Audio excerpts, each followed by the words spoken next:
One rank one pension की बात करते थे, अब नो रैंक नो पेंशन। किसानों के बारे में मैंने कहा था मोदी जी को ये बिल वापस लेने पड़ेंगे, कहा था ना मैंने, लिया ना वापस।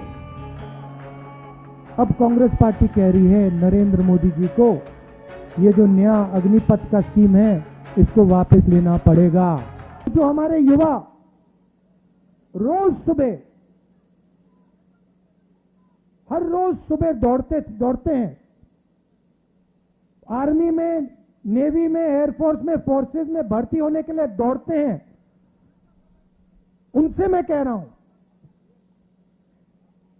कि हिंदुस्तान के प्रधानमंत्री ने इस देश की रीढ़ की हड्डी को तोड़ दिया है और ये देश अपने युवाओं को अब रोजगार नहीं दे पाएगा। युवाओं के लिए जो आखिरी रास्ता था देशभक्ति का, आर्मी का, फोर्सेस का, उस रास्ते को इन लोगों ने बंद कर दिया है।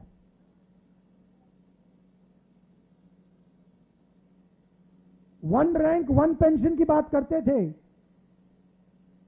अब नो रैंक नो पेंशन। अब आप दौड़ो, सुबह सुबह दौड़ो, आर्मी में भर्ती हो और फिर घर जाओ। और याद रखना, जब आप घर जाओगे, मैं गारंटी करके कह रहा हूं, जब आप घर जाओगे, आर्मी के बाद घर जाओगे, आपको कोई रोजगार नहीं मिलने वाला है, कोई रोजगार नहीं मिलने वाला है। दूसरी तरफ आज चाइना की सेना हिंदुस्तान की धरती में बैठी हुई है। 1000 स्क्वायर किलोमीटर से ज्यादा जमीन चाइना की सेना ने हमसे छीनी है।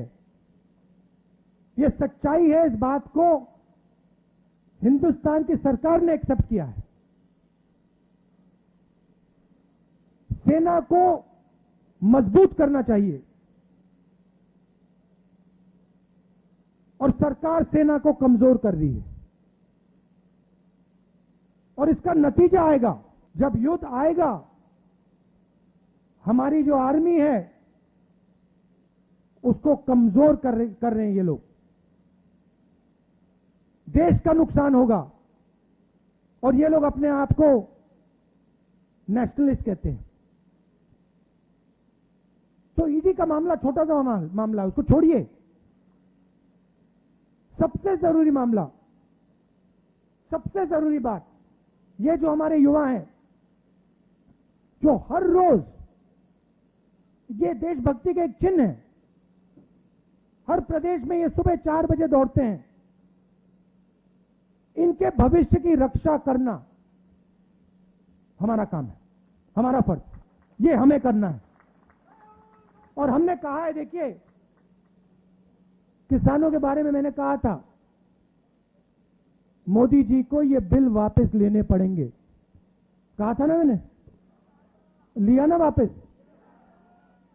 अब कांग्रेस पार्टी कह रही है नरेंद्र मोदी जी को ये जो नया अग्निपथ का स्कीम है इसको वापस लेना पड़ेगा।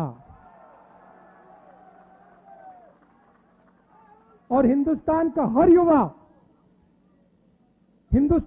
हर युवा हमारे साथ इस काम में खड़ा मिलेगा, क्योंकि हिंदुस्तान का युवा जानता है